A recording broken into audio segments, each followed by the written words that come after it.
Baik, kita bertemu kembali. Untuk sekedar mengingatkan ya, pelajaran yang sebelumnya adalah tentang pembesaran atrium ya. Jadi pembesaran atrium itu tentu saja kita bagi dua. Yang pertama itu adalah suatu right atrial ya, enlargement.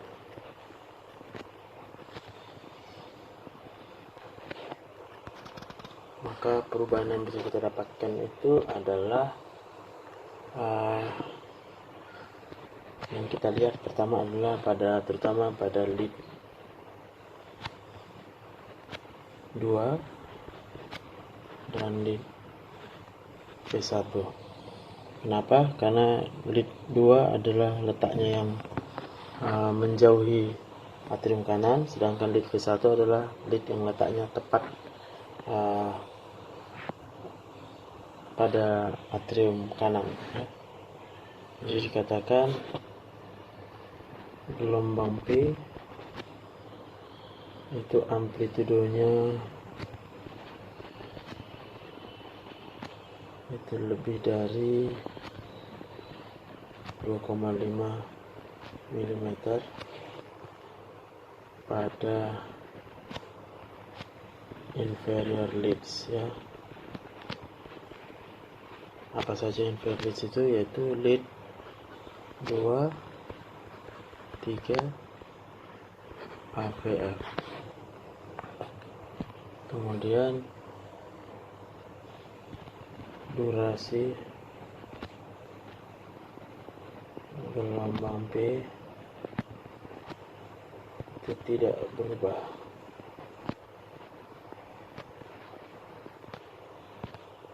Dan yang ketiga adalah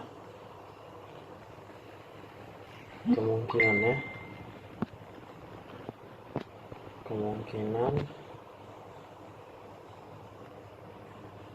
terjadi right axis deviasi aksis gelombang P ke arah kanan ya.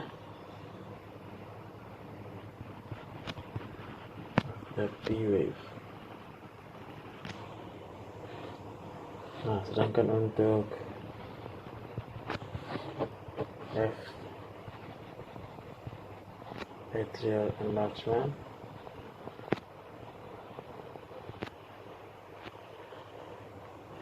maka yang kita dapatkan adalah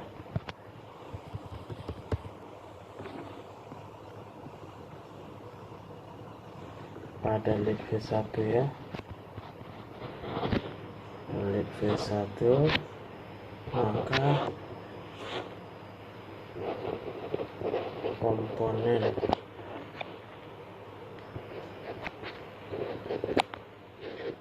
gelombang P yang negatif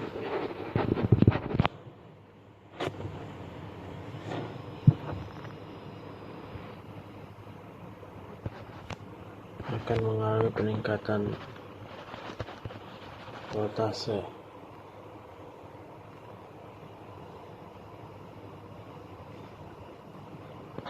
sehingga amplitudonya akan menurun minimal ya 1 mm di bawah garis isoelektrik pada lead V1. Kemudian yang kedua, peningkatan durasi gelombang P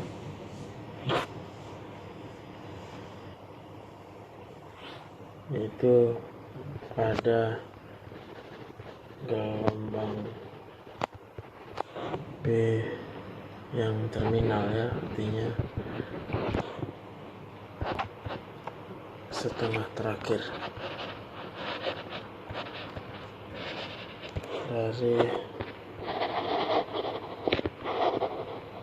gelombang P. yaitu lebih sama dengan dari 1 mm atau 0,04 detik. Dan yang ketiga, tidak terjadi perubahan aksis gelombang P oleh karena arah aksis gelombang P adalah ke arah kiri, dimana atrium kiri selalu lebih dominan dibandingkan atrium kanan.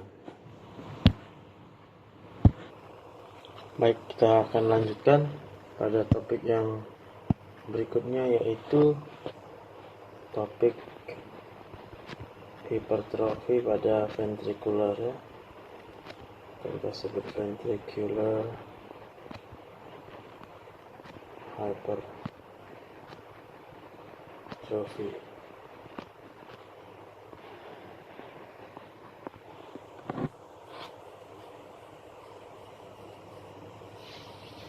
Nah, tentunya karena ventrikular terbagi dua, maka yang pertama kita lihat dulu adalah yang ventricle kanan, ya. Kita sebut dia right ventricular hypertrophy atau RVH.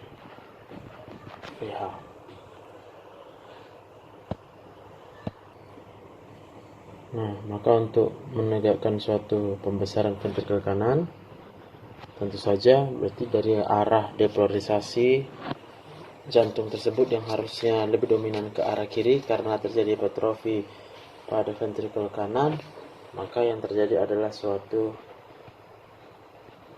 right axis deviation. Jadi deviasi aksisnya ke arah kanan, ya.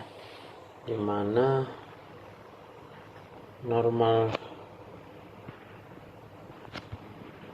normal ventricular aksisnya itu adalah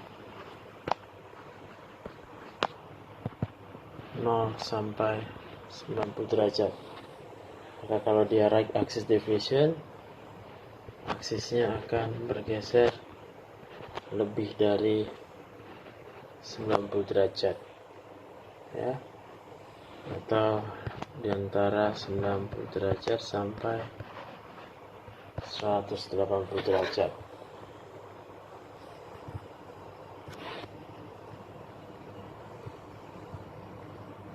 Nanti sebentar kita akan lihat gambarnya. Nah, kita lihat gambar ini, ya. Ini adalah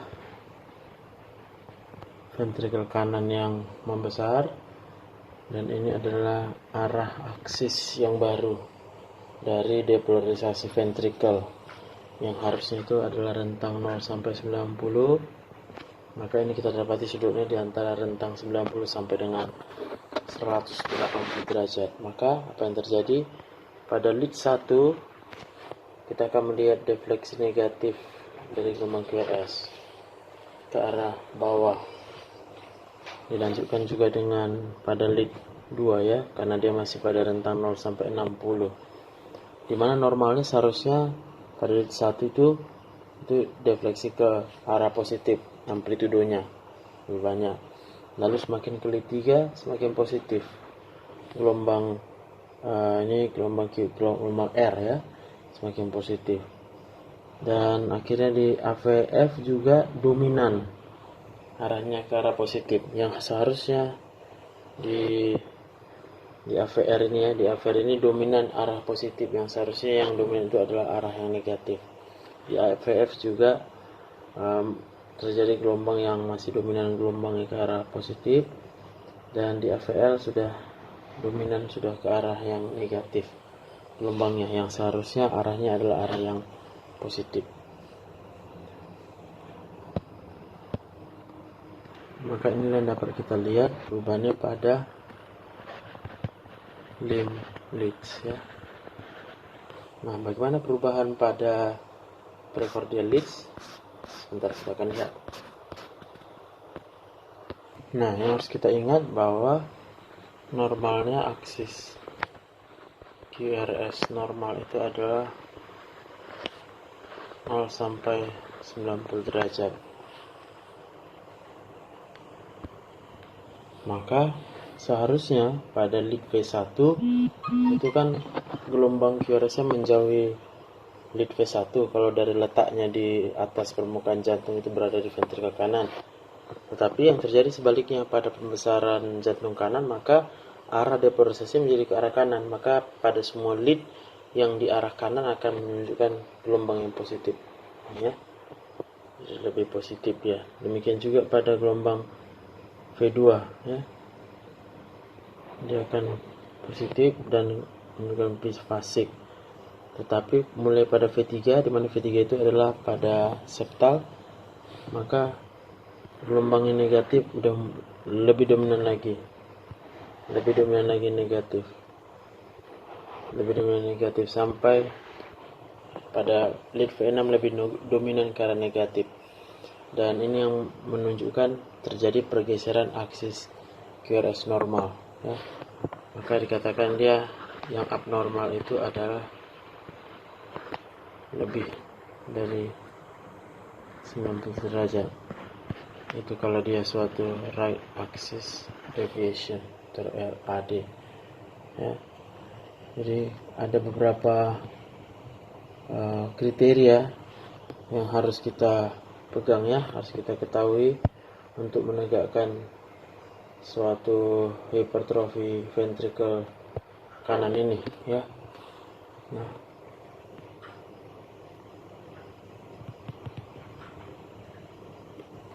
yang pertama kriterianya itu adalah, jadi kita sebut kriteria RVH ya, right ventricular hypertrophy ya.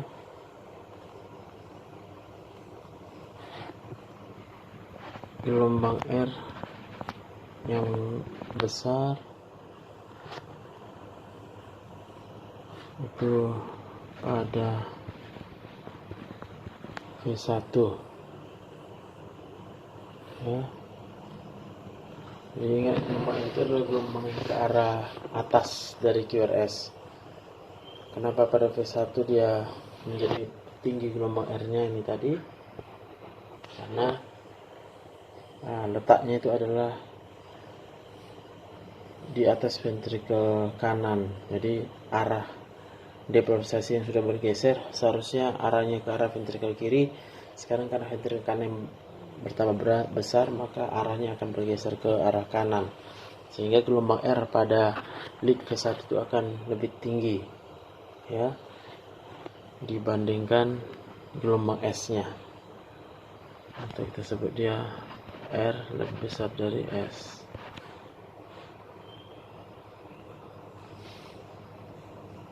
Dan juga pada V5 maka kita akan menemukan gelombang S-nya yang bertambah besar pada V5 atau pada V6 ya. Jadi gelombang S-nya lebih besar dari gelombang R.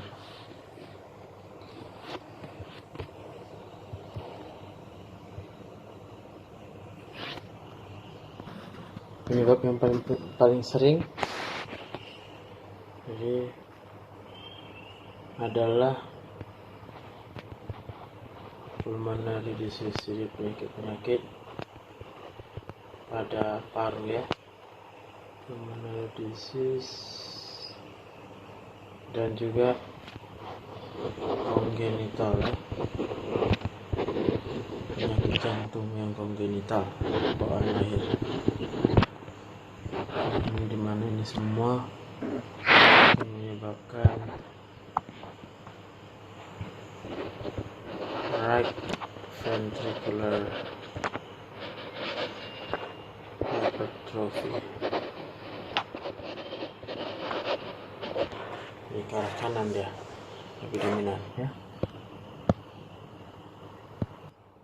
Jadi sekali lagi kita ingat tadi ya, untuk menentukan suatu pembesaran ventrikel kanan, maka yang harus kita nilai pertama adalah aksisnya ya, aksisnya. Dan karena yang membesar ke arah kanan, maka kita sebut pergeseran aksis ke arah kanan, right axis deviation. Jadi aksisnya menjadi berubah menjadi di atas 90 derajat ya. Nah, dan juga itu tadi pada limb lead, pada prekordial juga kita harus perhatikan, terutama pada lead V1 dan lead V5 atau V6. Dan yang kita perhatikan itu adalah gelombang R dan gelombang S. Jadi dalam keadaan right ventricular hypertrophy, artinya bergeser ke arah kanan, maka gelombang R itu akan lebih besar pada V1, dimana seharusnya pada V1 gelombang R itu menjadi kecil. Tapi karena depolarisasinya yang terjadi ke arah gelombang R, maka ke arah lead V1, maka gambarannya itu adalah menjadi gelombang R yang positif pada lead V1. Dan pada lead V5 V6 gelombang S nya akan menjadi dominan, yaitu ke arah defleksi negatif, karena depolarisasinya sudah menjauhi lead V5 V6, V3 dan V4 itu dijauhi kalau terjadi RVH. Terima kasih. Dan yang selanjutnya kita akan pelajari tentang hipertrofi pada ventrikel kiri atau left ventricular hypertrophy ya. Dan untuk menegakkan suatu ventricular hypertrophy yang sebelah kiri itu sedikit lebih kompleks ya. Dan kita dapat mengatakan terjadi suatu left ventricular hypertrophy pada saat yaitu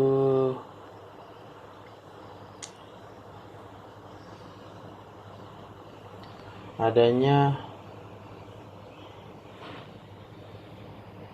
increase ya, peningkatan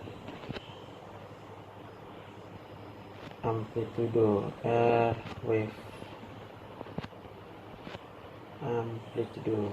amplitude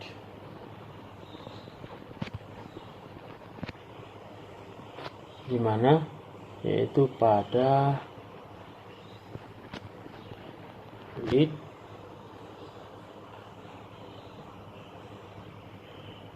searah ventrikel kiri jantung.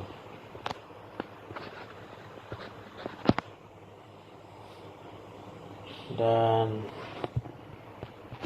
juga increase atau peningkatan gelombang S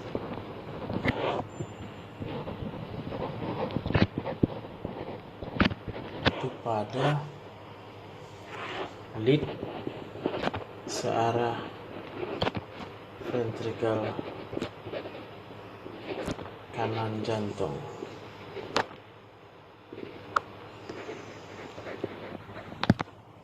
Ya, jadi menilai ventricular hypertrophy yang kiri, maka harus kita lihat gelombang R dan gelombang S ya. Dan nanti kita juga mengetahui ada banyak kriteria ya, kriteria untuk menegakkan suatu left ventricular hypertrophy ini. Nah, bagaimana dengan lead prekordialnya?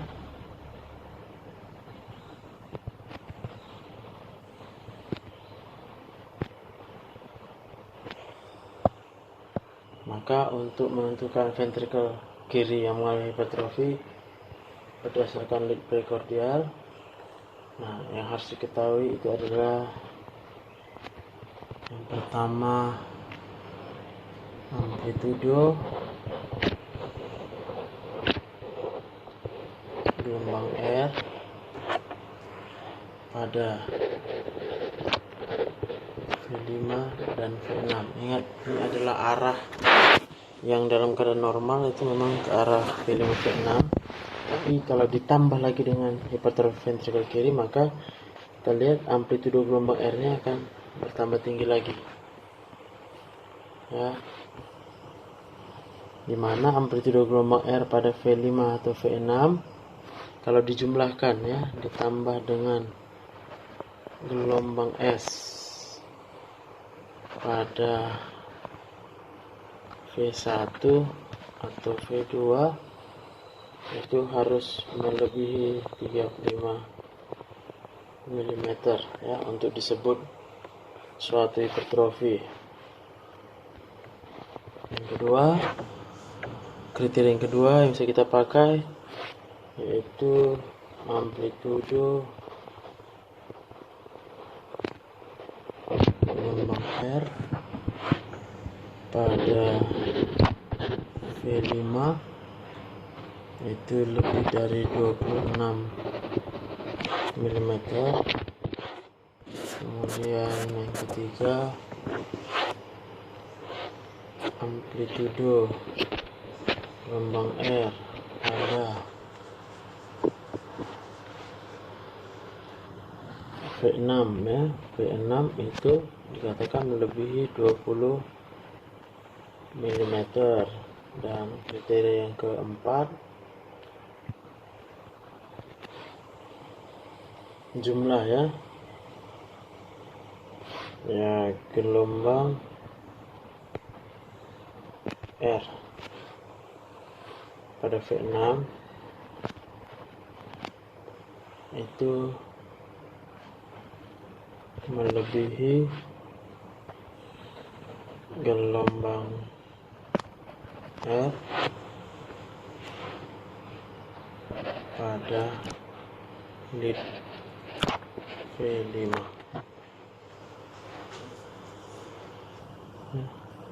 Jadi karena dia bergeser ke sebelah kiri, maka pada seluruh lead yang sebelah kiri akan ditemukan gelombang, dimana gelombang R-nya itu akan lebih besar pada V6 dibandingkan gelombang R pada V5.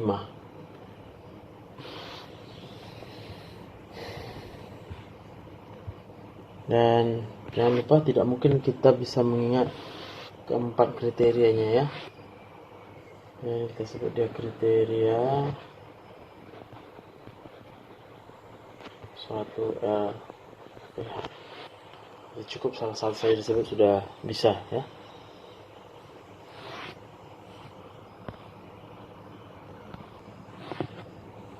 Kalau kita lihat dari gambar kayak gini, maka beberapa kriteria untuk menegakkan diagnosa pembesaran ventrikel kiri itu dapat tercapai. Coba kita lihat kriteria yang pertama ya. Jadi jumlah ya amplitudo gelombang R pada V5 atau V6. Kita lihat V5 atau V6 mana yang paling tinggi, maka kita lihat yang tertinggi itu adalah di V6. Ini tingginya adalah 1, 2, 3, 4, 5. Itu jumlahnya adalah ini 25 mm ditambah dengan ada gelombang S ya. Ini gelombang S nya pada V1 tingginya 1, 2, 3, 4 sampai 25 mm ya. Jadi itu sudah melebihi, pada kriteria itu adalah 30 mm, sedangkan ini jumlahnya sudah 50 mm ya. Jadi yang pertama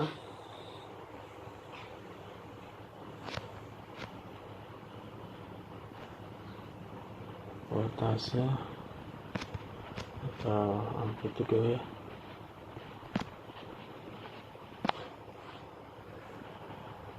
Gelombang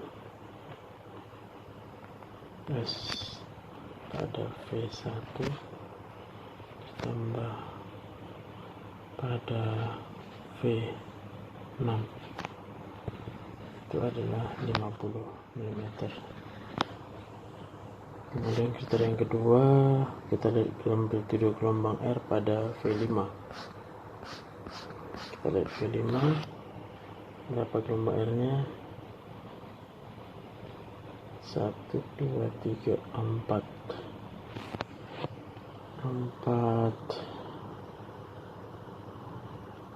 Ya, kalau kita lihat sih tingginya itu adalah 23 mm, jadi masih kurang sedikit ya. Dia harusnya lebih dari 26 mm. Tetapi pada V6 sepertinya sudah memenuhi ya, kan yang 20 mm.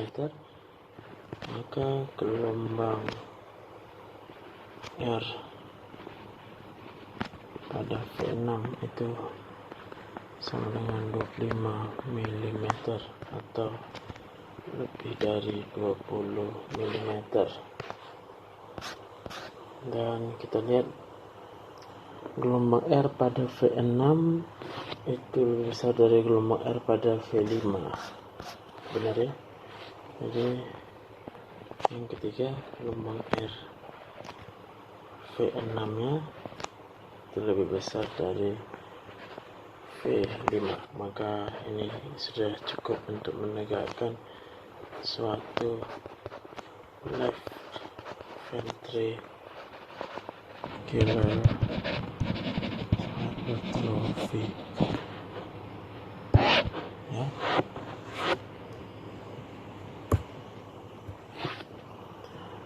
Ya, itu berbicara tentang pembesaran daripada otot jantung ya. Kita akan melanjutkan lagi pada sesi yang berikutnya untuk topik yang lain.